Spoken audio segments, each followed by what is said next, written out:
All right, well, everybody, welcome to Biscuits and SEC's Week 6 preview. We're going to look back a little bit at the storylines of Week 5, and we're going to talk about the big games in Week 6, and then we'll just go game by game and spit them all out. Here with the Hammer. Hammer, what are your impressions from week 5? Yeah, it was a crazy week as we're accustomed to in the SEC.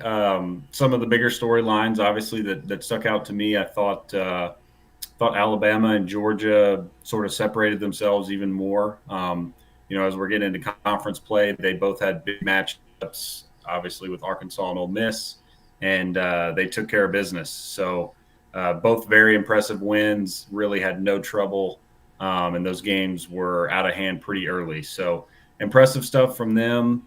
Obviously, Kentucky getting a big upset. They're still unbeaten. I know a lot of Florida folks are upset with Dan Mullen, so definitely a storyline to keep track of. The LSU loss, same thing. Coach O's seat only going to be getting hotter. It was a big win for Auburn, a gutsy win with a little bit of Bo Nix heroics sprinkled in there. And then obviously the A&M loss. So Mississippi State looked a lot better than I think a lot of people were anticipating, and A&M continues to look like a bad football team that's currently 0-2 in the SEC and about to be 0-3 most likely with Bama coming to town. So, a ton of good storylines from Week 5, and like I said, nothing new for SEC fans. It was a great week. Yeah, it looks like Alabama and Georgia, the only team that can defeat the other one is the other team because it's those two and the rest of college football at this point. Yeah, I agree. We'll see. We'll see if anybody else can, rise up to that level. But definitely, as it stands right now, those two seem to be head and shoulders above everybody else. And I would be shocked if it's not those two in Atlanta. Based on what we've seen here, and who knows what happens then. I flip flop between the two. At one point, I'm thinking maybe Georgia's the better team, and then maybe Alabama's the better team. So thankfully, I think we'll get that settled on the field in Atlanta, and that's really, if you're an SEC football fan, that's all you can hope for is the two top dogs in the league getting to square off at the end. Yeah, I think it's three teams have given up less than 1,000 yards through 5 games prior to this Georgia team, and all three won the national title, I believe. And Georgia is on pace with like 911 yards through 5 games, some ridiculous number. I mean, that defense is just ridiculous. It really is. Yeah.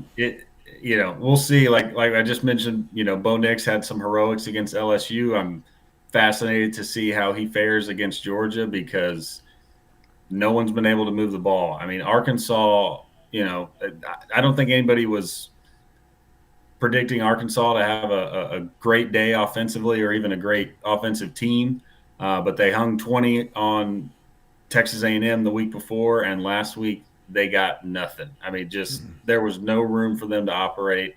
Never could get a run game going. They're just everything went wrong against Georgia. I mean, I don't know if anybody can score on them. Maybe until that Alabama game, Yeah. honestly. Yeah, and Auburn has changed to a pro spread to what they're running now. They used to do the Gus Malzahn gimmicky stuff, which gave Kirby Smart trouble all the way back at his time in Alabama on through Georgia. Auburn would give that defense a little bit of trouble. I don't know if Brian Harson's spread is really going to stick around and actually be as effective as the Gus Malzahn spread. As crazy as it sounds. Because if they think they're just going to line up in I formation, this Georgia team, it's going to get ugly, and Auburn might not cross the 50. Yeah, I totally agree. I think, like you said, that the Gus Malzahn, he did some gimmicky stuff that gave him trouble. I think in this offense, it seems like Bo Nix, at least last week, had a little bit more freedom to operate, which worked against LSU. I'm just not convinced it can work against Georgia and their front seven. I mean, again, he had some awesome scrambles and was making plays, and I think he was actually Auburn's leading rusher. I just don't know if he can do that against Georgia. And if he tries, I'm worried that, he may take a couple shots and I don't question his toughness. I'd be surprised if he leaves the game, but you can take a shot and get a little gun shy with your legs, which would not shock me against Georgia. Yeah, which can completely affect your passing game and everything that goes with it as well.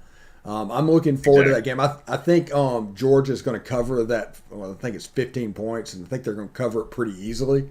Um, because I just don't think Auburn can score more than a touchdown. And then the question becomes, can Georgia score 24? And the answer is yes. Yeah, I agree. I think last week I thought Arkansas was going to be able to cover. I thought they would not score much, but score a little bit, and I thought their defense would hold up better against Georgia. That was not the case, obviously. So I'm not going to bet against the dogs. I think they'll cover that spread as well. I don't really see Auburn being able to score much, and like you said, even with Stetson Bennett back there, Georgia should be able to score 24 points. Penn State, who does not have a great offense, scored 28. LSU got, I think what they have 19 last week against Auburn. So, the Auburn defense is a very solid unit. They're not bad by any means, but Georgia can definitely score more than 24 points. And people, even before this three safety phenomenon that went on with the Iowa State John Haycock defense and everything, people forget that Derek Mason was the original spread killer when he was a defensive coordinator in Stanford. But Georgia's will just line up if they can and play bully ball. If you can let Georgia run the ball, they will keep running the ball and they will just beat you into submission, as we saw last week. And I just don't think Auburn can stop it. I don't think they have the dudes. Yeah, I'm with you. I thought Arkansas would have the dudes. They're renowned as a pretty physical defense. They run a bit of a different system with Barry Odom that sort of, you know, asks you to run the ball or gives you the run a little bit more than I think Auburn will. But either way, at the end of the day, it just comes down to whether you've got the guys on defense that can physically match up with Georgia. And I'm not convinced that Auburn does. They might be able to stop the run a little better. Hopefully hopefully Auburn can force Stetson to throw it more than 11 times. But if he got to 20, I would be shocked.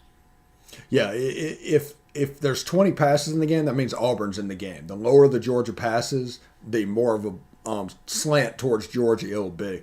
I think James Cook has a chance to be a really effective weapon in this game, and I think he'll be used in different ways. Ole Miss versus Arkansas is 11 a.m. on ESPN. Ole Miss a 5.5 point favorite against the Hogs.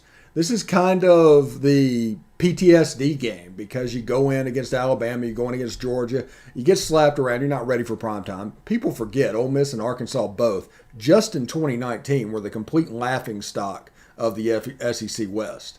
So this is a rapid ascension to the point where the Alabama game and the Georgia game was like must-see television. So don't think for a second these two programs aren't going where they want to go. But the way I see this game, if Ole Miss can go rapid fire and dictate the pace of the game and the tempo of the game, it's advantage Ole Miss. If they allow Arkansas to deflate the ball, run the ball, and everything goes and keeps Matt Corral off the field, it's advantage Arkansas. I think Ole Miss should cover. They should cover fairly easily because Arkansas is thin offensively with what they can do. But it's going to be interesting, and it's a game that Ole Miss can lose. Yeah, they absolutely can. I'm fascinated by this game as well. Like you said, both teams took a beating last weekend, so it's a matter of who can get up off the mat and get back to work. Because as we know, the SEC schedule is a grind. So, and then these players know that too, right? They understand what they're in for. And a loss, both these teams took a loss last week, but the season's not over by any stretch. So, I think both the teams will be ready, and yeah, it is. It's a revenge game for last year for Ole Miss. They, especially Matt Corral, got embarrassed, and people still bring up that 6 interception game constantly when you hear people talking about him. So he's got some demons to face in this one with Barry Odom and that defense. But I think Ole Miss will pull it out. I think it'll probably be a close game. Ole Miss's run defense, it didn't look great against Bama, obviously. So I think Arkansas will be able to run the ball a little bit. But based on what I've seen from Corral, he even though he didn't light it up against Bama, thought he played a pretty good game. There Yeah. just wasn't much out there for him to do. So, and he wasn't forcing the ball, which obviously Bama puts you in tough situations and wants you to do that. So I think he'll be ready for this game. I think Lane is going to want to, again, prove a point that last year was a fluke, that last week even maybe was a fluke, and they just, maybe weren't ready for it. Whatever the case is, I think Ole Miss will come out ready and win, again, a close game, because they are pretty evenly matched in a lot of respects. But at the end of the day, I'll take Matt Corral over KJ Jefferson. So when it comes down to making the play late in the game, you need to push the ball downfield. Ole Miss has that advantage. So as long as they cannot let Arkansas get out to a big lead, which I don't think they will, then they should be able to hold steady and just sort of outscore them in the end. Yeah, Arkansas's game plan is essentially what they did to Texas A&M: get a lead and then just dig in defensively and keep them from coming back, kind of holding on for dear life. Also, Ole Miss is favored in win probability in 7 of their last 8 games. What is the game of the team that is favored right now to get the win against Ole Miss? This coming week against Arkansas? No. The rest of the season, their win probability is over 50% for 7 of their 8 games. Oh, who would they not be favored against? Trying to think of their remaining schedule. It can't be A&M, is it? No, it's not A&M. Okay. I don't know. I'm surprised they're not. Who do they draw out of the East? It's a road game at Auburn.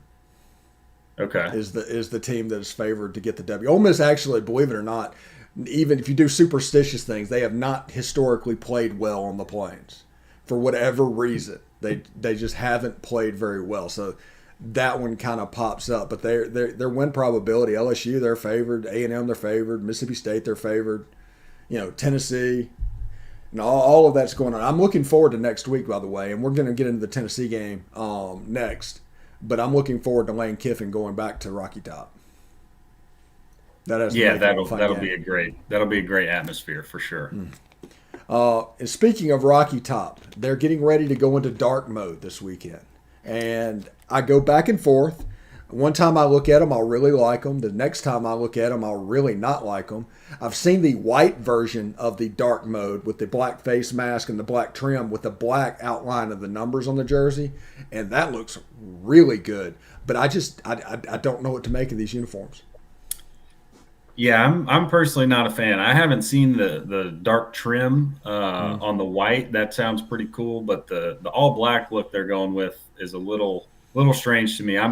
I like their traditional uniforms. I think the Tennessee orange is a cool shade, a cool color, and it just screams, kind of traditional college football. So when I see something like this, I'm sort of knee-jerk reaction to say like, oh, this is kind of weird.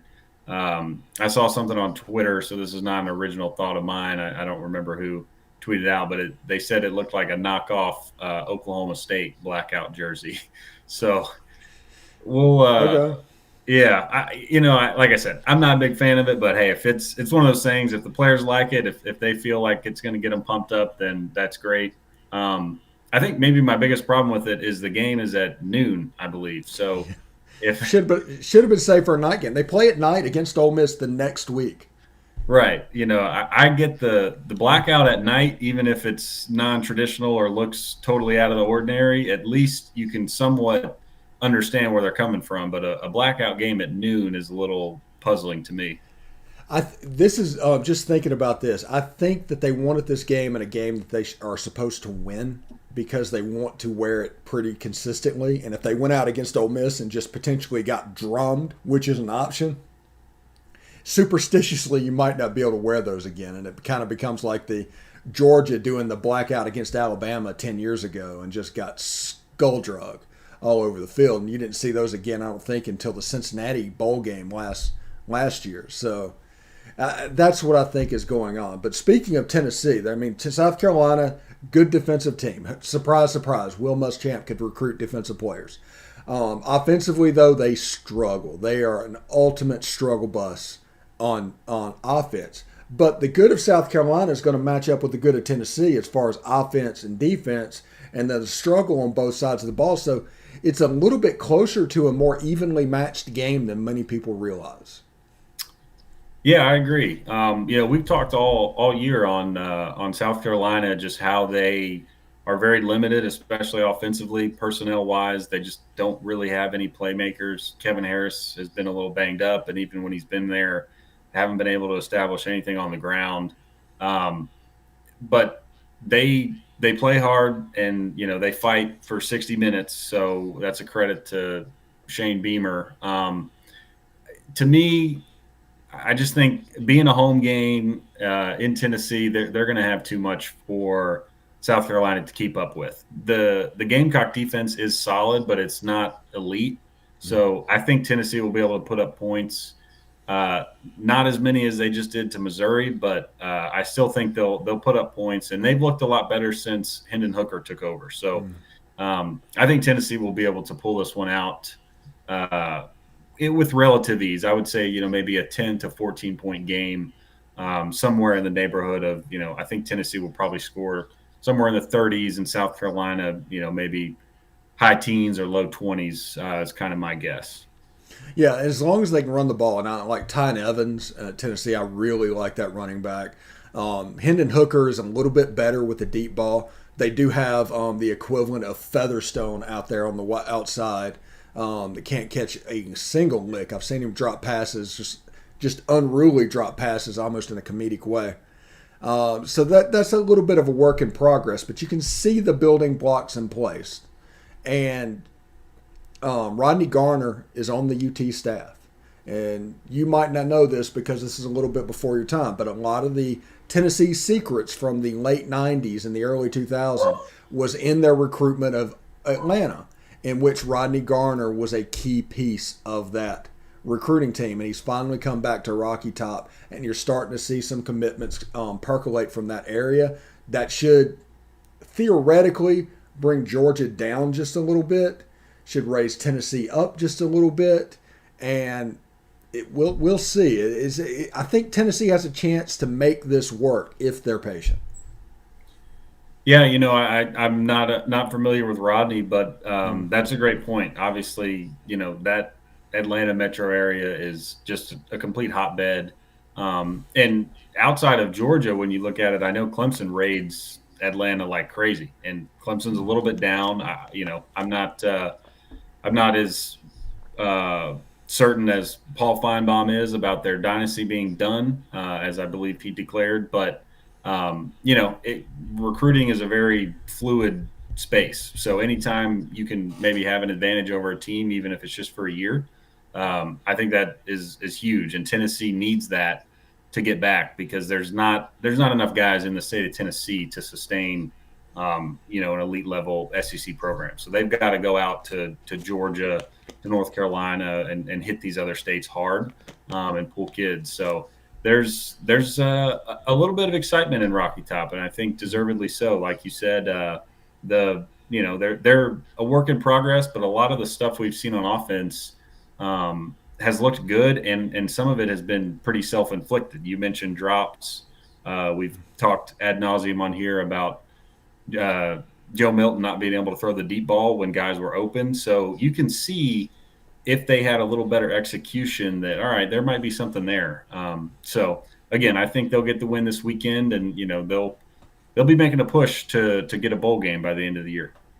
Yeah, absolutely. Also in the big games, but LSU is at number 16 Kentucky. Kentucky, a winner over Florida last week, blocked a field goal that made that happen, but offensively, Kentucky has struggled all year. Everybody put Kentucky up on a pedestal. I've said it the whole season. I was worried about this kid flashing once and then just kind of disappearing like Kenny Hill back in the day.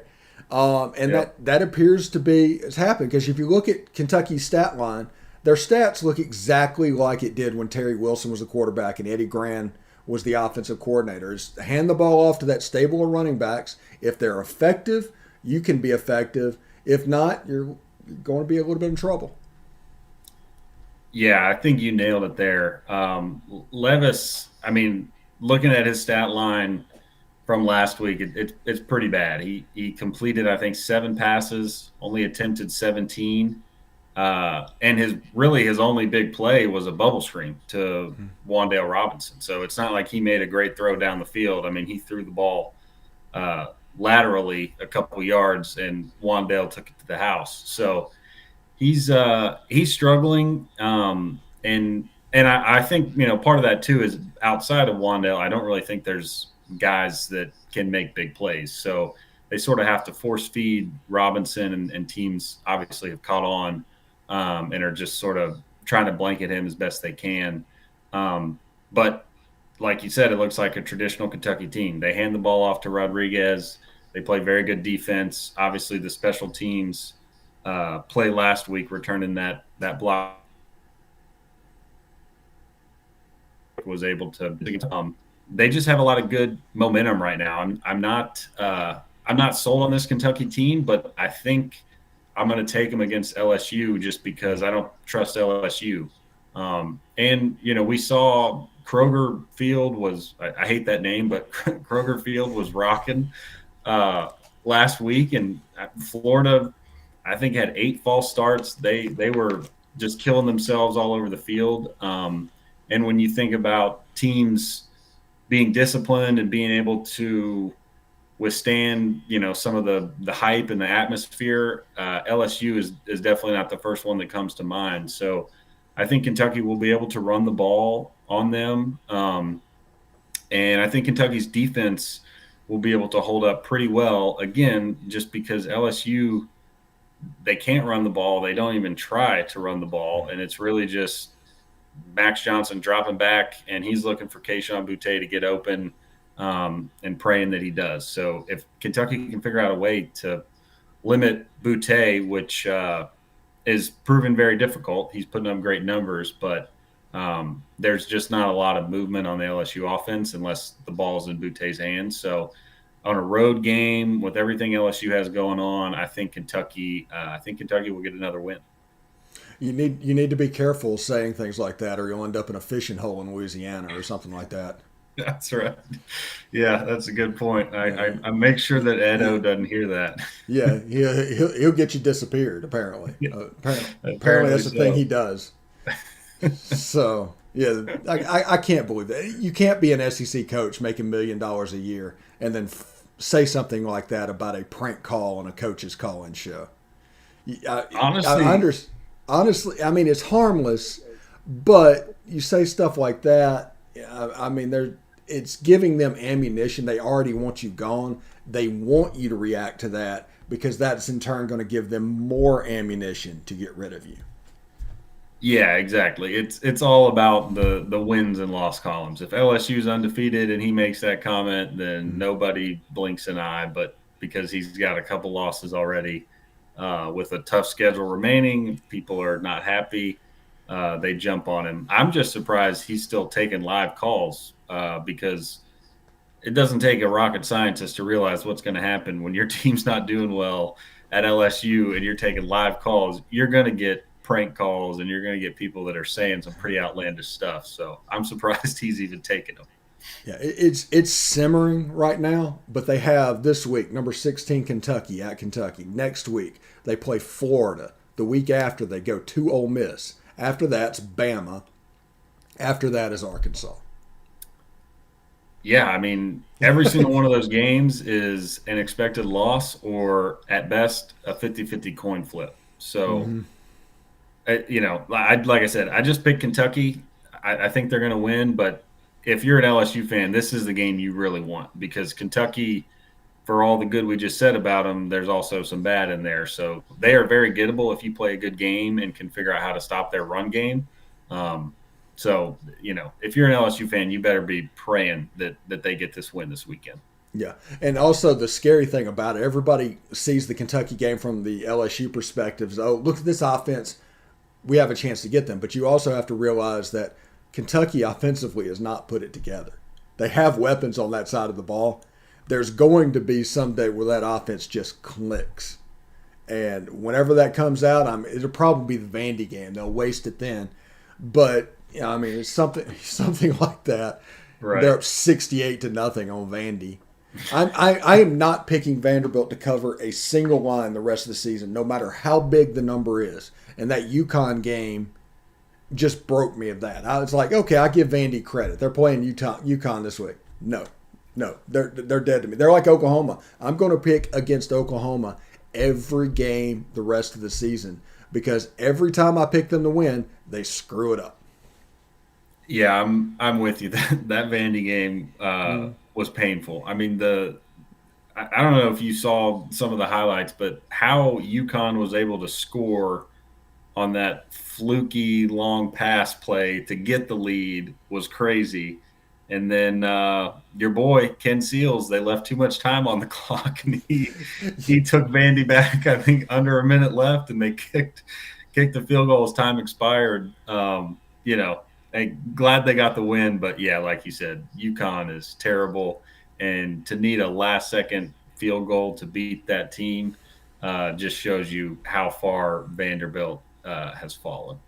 Yeah, absolutely. And just we're not even really going to talk about it, but they're underdogs by 39 points against Florida going into this game, and there is no way that anybody I know is going to pick Vanderbilt in this game. I mean, it's almost a gimme at 39 points because this is one of those things. Can Florida score 50? Yeah, probably even running the ball without a passing game. Can Vanderbilt score it all? I don't know. So Yeah, I don't think they can. Florida's obviously going to be mad. Dan Mullen is going to have a point to prove. He's going to want to show his fans that he knows what he's doing. So, yeah, this should get ugly pretty quick. It's in the swamp as well, which Florida has played well at home this year. So, it's going to be an ugly game. You just thoughts and prayers to Vanderbilt players and fans because it's going to be rough. yeah, it's almost like the karma from putting the V on their helmet, like the baseball team's gone the other way. They thought it Yeah. was going to help them out, but it's just like, whoa, no.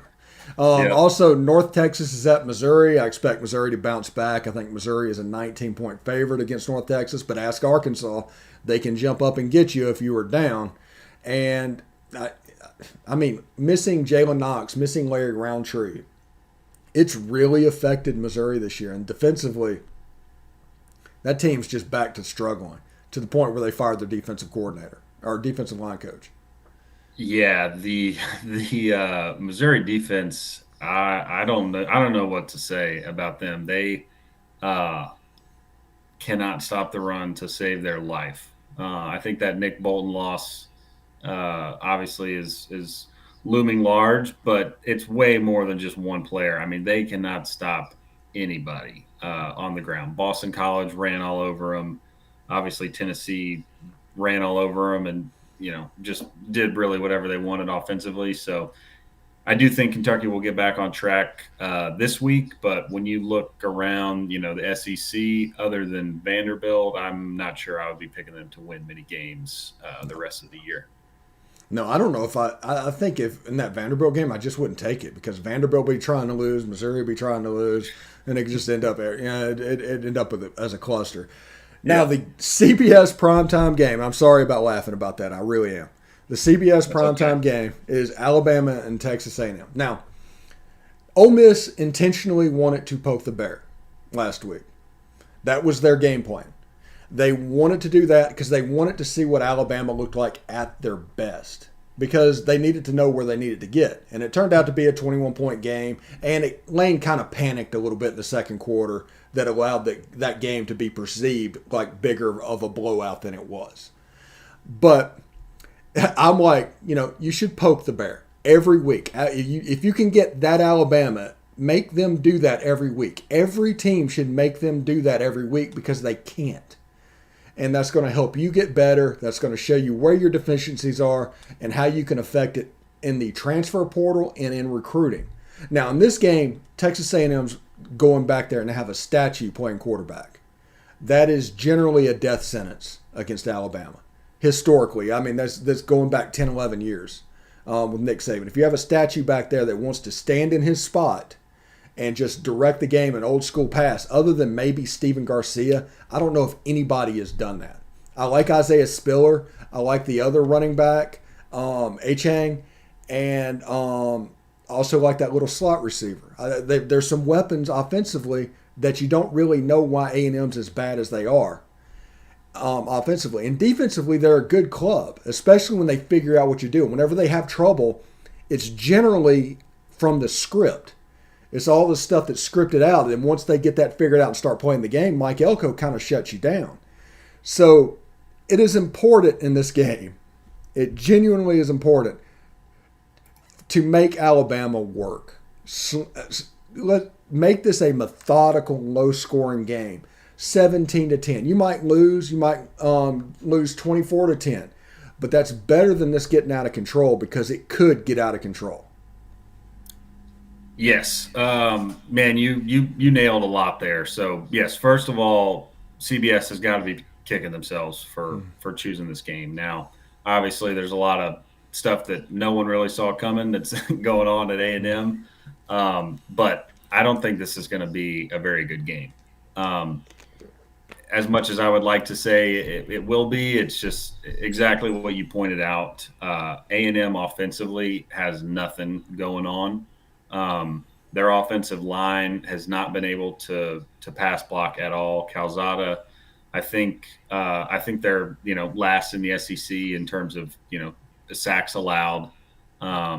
He is not comfortable in the pocket. He's missing receivers. They had a play in that Mississippi State game with Anaya Smith about midway through the fourth quarter, and he just overthrew him, which is, when you got your backup quarterback out there, I guess that's just the way it goes. But that's not something that you can do against Alabama. And, it was close-ish against Mississippi State, but if it's not going to be, I don't think, against Alabama. And really A&M's only chance, they've got to do a couple things. They've got to be able to run the ball because, like you said, Calzada, he's not going to win the game. So as long as they can run the ball and really run it well, possess the ball, they might be able to keep it close and just sort of pick their shots when they want Calzada to try and make a play. And then defensively, the A&M defense was under quite a bit of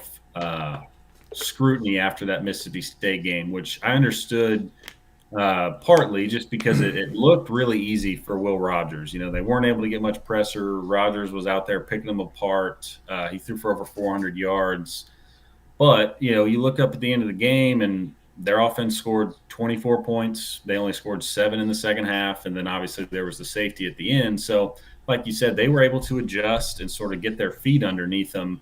And even though they were still giving up a lot of, kind of dink and dunk passes, Mississippi State was not able to finish drives. So I don't know, they need to get out to a fast start and just really make Bryce Young uncomfortable. They're going to have to be able to get pressure, but not just get pressure. They're going to have to get home because Bryce Young is slippery in the pocket and he can make plays on the move. And that's just not a good matchup for A&M secondary right now.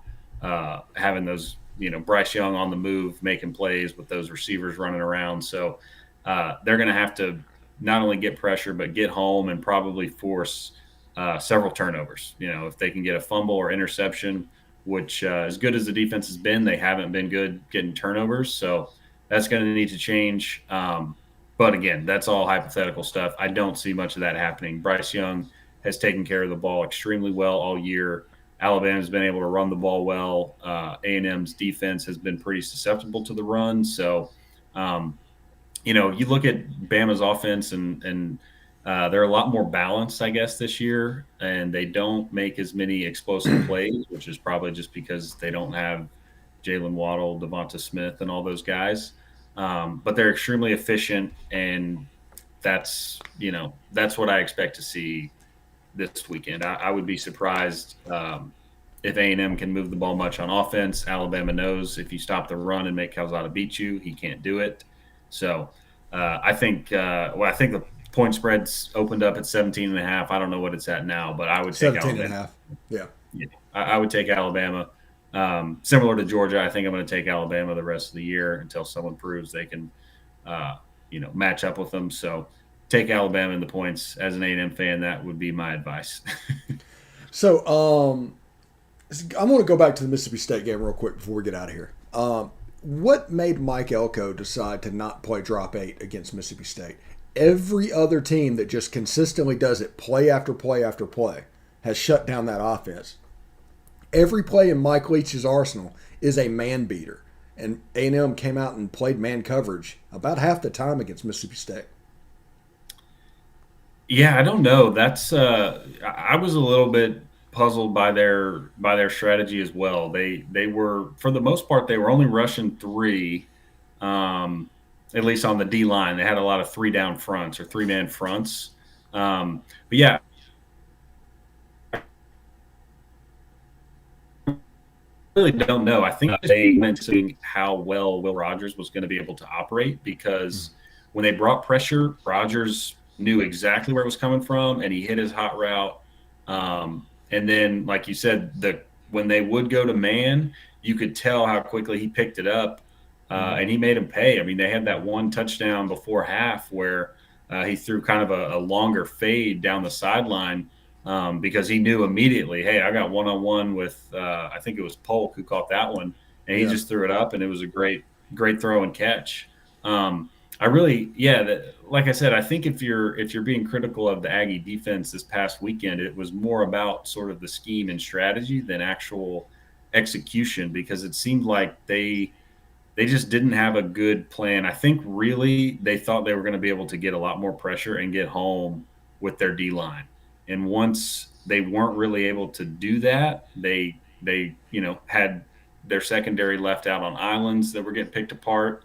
And then when they were in zone, they just didn't do a good enough job on the back end of staying with guys. But that's easier said than done when you've got 5 people running around and you've got Will Rogers, who again looked incredibly comfortable. So I think it was a little bit of Rogers having a good game, and also A&M not really having a great plan that allowed him to just build up that confidence early and figure out how to attack them. Yeah, I've been telling Mississippi State fans, they're complaining about the offense and everything. It's like, no, look in the fourth quarter whenever plays had to be made and comebacks had to happen. The offense started looking like the offense was supposed to look because they were forced to do that. And that was the flashing to let you know that this is coming along. And eventually this will take hold with what's going on, and it'll be the everyday thing. So Mississippi State is working towards being good. The transformation is happening. Yeah, it really is. Going again, when you watch that game back, again, you can point to a ton of things that A&M needed to do better to win. But that Mississippi State offense was looking exactly how you would think a Mike Leach offense is supposed to look.